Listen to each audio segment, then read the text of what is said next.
গোলু একজন দুষ্টু বাচ্চা। সে বাড়িতে সব জিনিসপত্র এলোমেলো করে দেয়। সে এতটাই দুষ্টু ছেলে, সে কখনো কারোর প্যান্ট ছেড়ে দেয়, আবার কখনো কারোর মাথায় জল ঢেলে দেয়, আবার জোরে জোরে হাসে। ওর বাবা ওকে খুব বকাবকি করেন, তুমি বাইরে গিয়ে খেলো, তা নয়তো তুমি খুব দুষ্ট হয়ে যাচ্ছ। তুমি যদি আমার কথা না শোনো, তুমি আমার কাছে পিটুনি খাবে। না বাবা, আমি এখনই যাচ্ছি, বাইরে গিয়ে খেলছি, ঠিক আছে?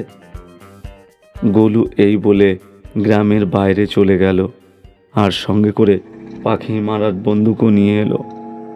সন্ধে নেমে এলো, গাছে গাছে পাখিরা ফিরে আসছিল। গোলু গাছের দিকে বন্দুক তাক করলো, আর সে গুলি দিয়ে গাছে পাখা পাখির বাসায় গিতে লাগলো, আর পাখিটা মরে গেল। গোলু যখন ক্লান্ত হয়ে গেল, তখন ফিরে এলো। ফিরে এসে মাকে সে বলল, মা মা, আমার আরও বন্দুক চাই। আমার সবগুলি শেষ হয়ে গেছে, আর আমি বন্দুক চালাতে চাই।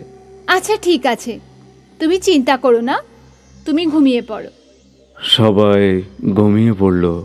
সকালে গোলু শুয়ে রইল। ওর জ্বর হয়েছে। এর তো জ্বর হয়েছে।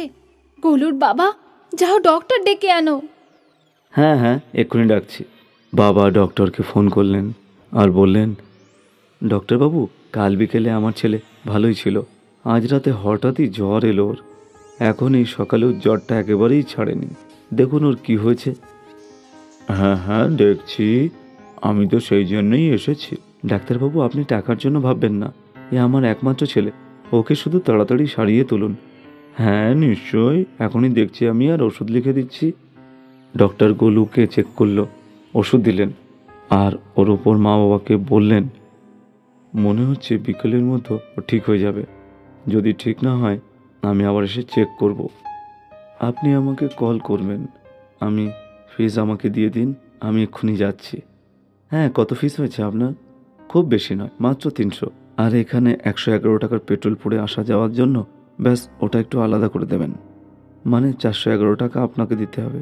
হ্যাঁ একদম ঠিক বলেছেন, কিন্তু আমার কাছে এখন ক্যাশ টাকা তো নেই। কোনো ব্যাপার না, ফোনপে, গুগল পে, যাতে খুশি দিন আপনি দিয়ে দিন, চলবে। পেটিএমেও আপনি দিতে পারেন, চাইলে স্ক্যানার আছে আমার কাছে। গোলুর বাবা অনলাইন পেমেন্ট করলেন, আর ডাক্তারবাবু চলে গেলেন। গোলুর মা বাবা চিন্তায় পড়েছেন। সন্ধে হয়ে গেল, কিন্তু গোলু উঠতেই পারছে না। ওষুধ কোনো কাজ হচ্ছে না।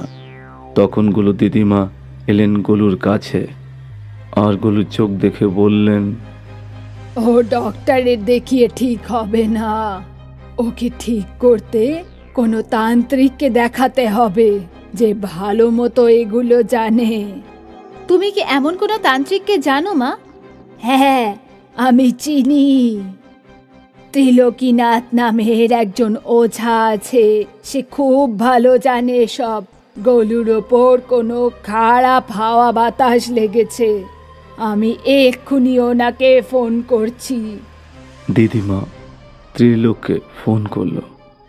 নমস্কার ত্রিলোকীনাথ বাবু, আমার নাতি খুব অসুস্থ, ডক্টর দেখিও ভালো হচ্ছে না, দয়া করে আপনি এসে ওকে দেখে যান। হ্যাঁ দিদি, আমি একটু পরেই যাচ্ছি। তার কিছুক্ষণ পর ত্রিলোকনাথবাবু এলেন।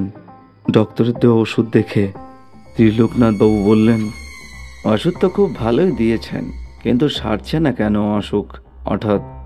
ঠিকই বলেছিলেন দিদি, মনে হচ্ছে আপনার ছেলের কোনো খারাপ হাওয়া বাতাস লেগেছে। গোলুকে বসিয়ে দিন। এবার ত্রিলোকনাথ গোলুর মাথায় হাত রেখে মন্ত্র পড়তে শুরু করলেন। এরপর ওনার ঝোলা থেকে বিভূতি বের করে ওর মুখের ওপর ছুড়লেন। গোলুর মুখটা লাল হয়ে গেল, চোখ কালো কালো বড় বড় ভয়ঙ্কর লাগছিল। ত্রিলোকনাথ, তুমি তোমার নিজেরটা বোঝো, তুমি বাইরে এসো, এই ছোট্ট বাচ্চাটার শরীর থেকে তুমি বেরো, আমার সাথে কথা বলো, তোমার কি চাই বলো। ত্রিলোকনাথ আবার বিভূতি ছুঁড়ে মারল, আর চেঁচাতে উঠল, বেরো, তাড়াতাড়ি বেরিয়ে যাও। পেতনির সঙ্গে সঙ্গে গোলুর শরীর থেকে বেরিয়ে গোলুর মাথার উপর হাওয়াতে ভাসতে শুরু করলো। আমার এই বাচ্চাটাকে চাই। বাচ্চারা তো ঈশ্বরের রূপ, আর তুমি ওকে কেন নিয়ে নিতে চাও বলো? এই বাচ্চাটার কাছে আমি প্রতিশোধ নিতে চাই। প্রতিশোধ? কিসের প্রতিশোধ? কি ধরনের প্রতিশোধ? ছোট্ট একটা বাচ্চা কার কি ক্ষতি করেছে? এই বাচ্চাটা যখন আমি গাছে বসে বিশ্রাম করছিলাম, ওর বন্দুকের গুলি আমার পেট ফুঁড়ে ঢুকে গেছিল। গোলু বন্দুক রেখে গাছে উঠল, আর কালো পোশাক পরা পেতনির উপর দিয়ে গাছের ওপর উঠে গেছিল। আর পেতনি বাচ্চাটার পেছন থেকে এসে ওকে ধরে ফেলেছিল। তখন থেকে এই বাচ্চাটাকে আমি ধরে আছি, আর আমি ওকে সঙ্গে নিয়ে ওই গাছেই থাকবো। শিশুরা অবোধ, তারা ভুল কাজ করে ফেলে, আর তুমিও কিছু ভুল করেছো, তাই তুমি পেতনি হয়ে গেছো। কিন্তু আমি তোমাকে মুক্ত করব আজ। এখন তোমার উপর পবিত্র গঙ্গার জল ছিটিয়ে তোমাকে মুক্তি করে দেব। এই বলে সঙ্গে সঙ্গে তান্ত্রিক পেতনির ওপর গঙ্গা জল ছিটিয়ে দিল। সঙ্গে সঙ্গে পেতনি অদৃশ্য হয়ে গেল, আর গোলু অজ্ঞান হয়ে গেল। যখন জ্ঞান ফিরল, সবাই ওকে ঘিরে ঘিরে দাঁড়িয়ে আছে। গোলু আর দুষ্টুমি করছে না। গোলু একজন দুষ্টু বাচ্চা। সে বাড়িতে সব জিনিসপত্র এলোমেলো করে দেয়। সে এতটাই দুষ্টু ছেলে, সে কখনো কারোর প্যান্ট ছেড়ে দেয়, আবার কখনো কারোর মাথায় জল ঢেলে দেয়, আবার জোরে জোরে হাসে। ওর বাবা ওকে খুব বকাবকি করে, তুমি বাইরে গিয়ে খেলো, তা নয়তো তুমি খুব দুষ্ট হয়ে যাচ্ছ। তুমি যদি আমার কথা না শোনো, তুমি আমার কাছে পিটুনি খাবে। না বাবা, আমি এখনই যাচ্ছি, বাইরে গিয়ে খেলছি, ঠিক আছে? গোলু এই বলে গ্রামের বাইরে চলে গেল, আর সঙ্গে করে পাখি মারার বন্দুকও নিয়ে এলো। সন্ধে নেমে এলো, গাছে গাছে পাখিরা ফিরে আসছিল। গোলু গাছের দিকে বন্দুক তাক করলো, আর সে গুলি দিয়ে গাছে পাখা পাখির বাসায় গিতে লাগলো, আর পাখিটা মরে গেল। গোলু যখন ক্লান্ত হয়ে গেল, তখন ফিরে এলো। ফিরে এসে মাকে সে বলল, মা মা আমার আরও বন্দুক চাই, আমার সবগুলি শেষ হয়ে গেছে, আর আমি বন্দুক চালাতে চাই। আচ্ছা ঠিক আছে, তুমি চিন্তা করো না, তুমি ঘুমিয়ে পড়ো। সবাই ঘুমিয়ে পড়ল। সকালে গোলু শুয়ে রইল। ওর জ্বর হয়েছে। এর তো জ্বর হয়েছে। গোলুর বাবা, যাও ডক্টর ডেকে আনো। হ্যাঁ হ্যাঁ, এক্ষুনি ডাকছি। বাবা ডক্টরকে ফোন করলেন আর বললেন, ডক্টরবাবু, কাল বিকেলে আমার ছেলে ভালোই ছিল, আজ রাতে হঠাৎই জ্বর এলো ওর। এখন এই সকালেও জ্বরটা একেবারেই ছাড়েনি, দেখুন ওর কি হয়েছে। হ্যাঁ হ্যাঁ দেখছি, আমি তো সেই জন্যই এসেছি। ডাক্তারবাবু, আপনি টাকার জন্য ভাববেন না, এ আমার একমাত্র ছেলে, ওকে শুধু তাড়াতাড়ি সারিয়ে তুলুন। হ্যাঁ নিশ্চয়ই, এখনই দেখছি আমি, আর ওষুধ লিখে দিচ্ছি। ডক্টর গোলুকে চেক করলো, ওষুধ দিলেন, আর ওর ওপর মা বাবাকে বললেন, মনে হচ্ছে বিকেলের মধ্যে ও ঠিক হয়ে যাবে। যদি ঠিক না হয় আমি আবার এসে চেক করব। আপনি আমাকে কল করবেন। আমি ফিস আমাকে দিয়ে দিন, আমি এক্ষুনি যাচ্ছি। হ্যাঁ, কত ফিস হয়েছে আপনার? খুব বেশি নয়, মাত্র 300। আর এখানে 111 টাকার পেট্রোল পুড়ে আসা যাওয়ার জন্য, ব্যাস ওটা একটু আলাদা করে দেবেন। মানে 411 টাকা আপনাকে দিতে হবে। হ্যাঁ একদম ঠিক বলেছেন, কিন্তু আমার কাছে এখন ক্যাশ টাকা তো নেই। কোনো ব্যাপার না, ফোনপে, গুগল পে, যাতে খুশি দিন আপনি দিয়ে দিন, চলবে। পেটিএমেও আপনি দিতে পারেন, চাইলে স্ক্যানার আছে আমার কাছে। গোলুর বাবা অনলাইন পেমেন্ট করলেন, আর ডাক্তারবাবু চলে গেলেন। গোলুর মা বাবা চিন্তায় পড়েছেন।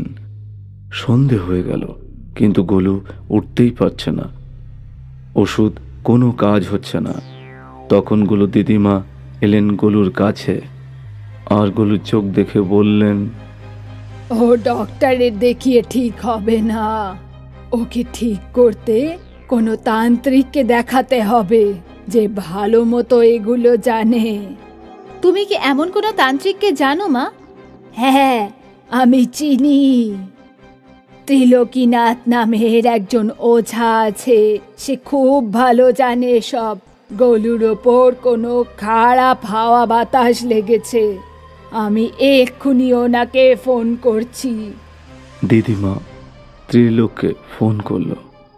নমস্কার ত্রিলোকীনাথ বাবু, আমার নাতি খুব অসুস্থ, ডক্টর দেখিও, ভালো হচ্ছে না। দয়া করে আপনি এসে ওকে দেখে যান। হ্যাঁ দিদি, আমি একটু পরেই যাচ্ছি। তার কিছুক্ষণ পর ত্রিলোকনাথবাবু এলেন। ডক্টরের দেওয়া ওষুধ দেখে ত্রিলোকনাথবাবু বললেন, ওষুধ তো খুব ভালোই দিয়েছেন, কিন্তু সারছে না কেন অসুখ হঠাৎ? ঠিকই বলেছিলেন দিদি, মনে হচ্ছে আপনার ছেলের কোনো খারাপ হাওয়া বাতাস লেগেছে। গোলুকে বসিয়ে দিন। এবার ত্রিলোকনাথ গোলুর মাথায় হাত রেখে মন্ত্র পড়তে শুরু করলেন। এরপর ওনার ঝোলা থেকে বিভূতি বের করে ওর মুখের ওপর ছুড়লেন। গোলুর মুখটা লাল হয়ে গেল, চোখ কালো কালো বড় বড় ভয়ঙ্কর লাগছিল। ত্রিলোকনাথ, তুমি তোমার নিজেরটা বোঝো, তুমি বাইরে এসো এই ছোট্ট বাচ্চাটার শরীর থেকে। তুমি বেরো, আমার সাথে কথা বলো, তোমার কি চাই বলো। ত্রিলোকনাথ আবার বিভূতি ছুঁড়ে মারল আর চেঁচাতে উঠল, বেরো, তাড়াতাড়ি বেরিয়ে যাও। পেতনির সঙ্গে সঙ্গে গোলুর শরীর থেকে বেরিয়ে গোলুর মাথার উপর হাওয়াতে ভাসতে শুরু করলো। আমার এই বাচ্চাটাকে চাই। বাচ্চারা তো ঈশ্বরের রূপ, আর তুমি ওকে কেন নিয়ে নিতে চাও বলো? এই বাচ্চাটার কাছে আমি প্রতিশোধ নিতে চাই। প্রতিশোধ? কিসের প্রতিশোধ? কি ধরনের প্রতিশোধ? ছোট্ট একটা বাচ্চা কার কি ক্ষতি করেছে? এই বাচ্চাটা যখন আমি গাছে বসে বিশ্রাম করছিলাম, ওর বন্দুকের গুলি আমার পেট পুড়ে ঢুকে গেছিল। গোলু বন্দুক রেখে গাছে উঠল আর কালো পোশাক পরা পেতনির উপর দিয়ে গাছের ওপর উঠে গেছিল। আর পেতনি বাচ্চাটার পেছন থেকে এসে ওকে ধরে ফেলেছিল। তখন থেকে এই বাচ্চাটাকে আমি ধরে আছি, আর আমি ওকে সঙ্গে নিয়ে ওই গাছেই থাকবো। শিশুরা অবোধ, তারা ভুল কাজ করে ফেলে, আর তুমিও কিছু ভুল করেছো, তাই তুমি পেতনি হয়ে গেছো। কিন্তু আমি তোমাকে মুক্ত করব আজ। এখন তোমার উপর পবিত্র গঙ্গার জল ছিটিয়ে তোমাকে মুক্তি করে দেব। এই বলে সঙ্গে সঙ্গে তান্ত্রিক পেতনির ওপর গঙ্গা জল ছিটিয়ে দিল। সঙ্গে সঙ্গে পেতনি অদৃশ্য হয়ে গেল আর গোলু অজ্ঞান হয়ে গেল। যখন জ্ঞান ফিরল, সবাই ওকে ঘিরে ঘিরে দাঁড়িয়ে আছে। গোলু আর দুষ্টুমি করছে না।